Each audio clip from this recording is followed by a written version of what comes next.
Climate change is happening in the Caribbean as elsewhere around the world, a view borne out by scientists from the region who took part in the two-day forum.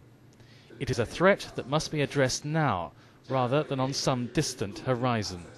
It is serious enough in respect of a number of sectors already.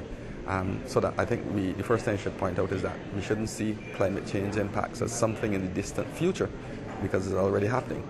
The frequency, for example, of bleaching events in the region relating to elevated sea surface temperatures, where temperatures just about 1 degree Celsius above seasonal maximum are absolutely lethal to corals and are causing bleaching already.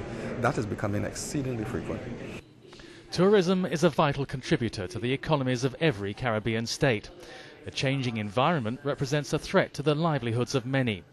What may appear to many outside of the Caribbean as an idyllic holiday destination is facing a major challenge. The way we should see climate change is not so much as, it's really not an environmental issue anymore. It really is a developmental issue.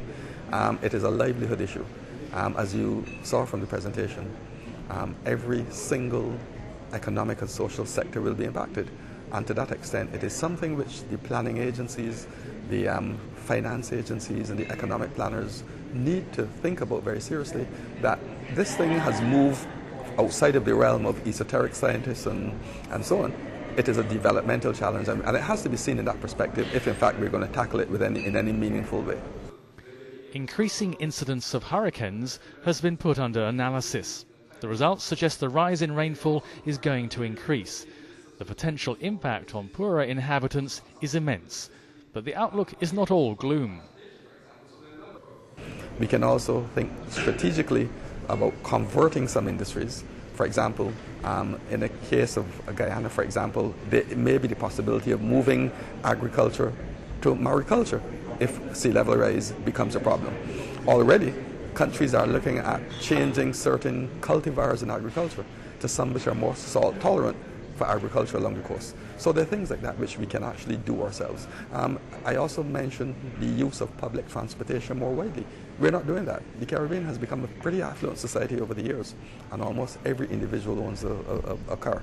And as a result, we're adding more emissions than we naturally have to.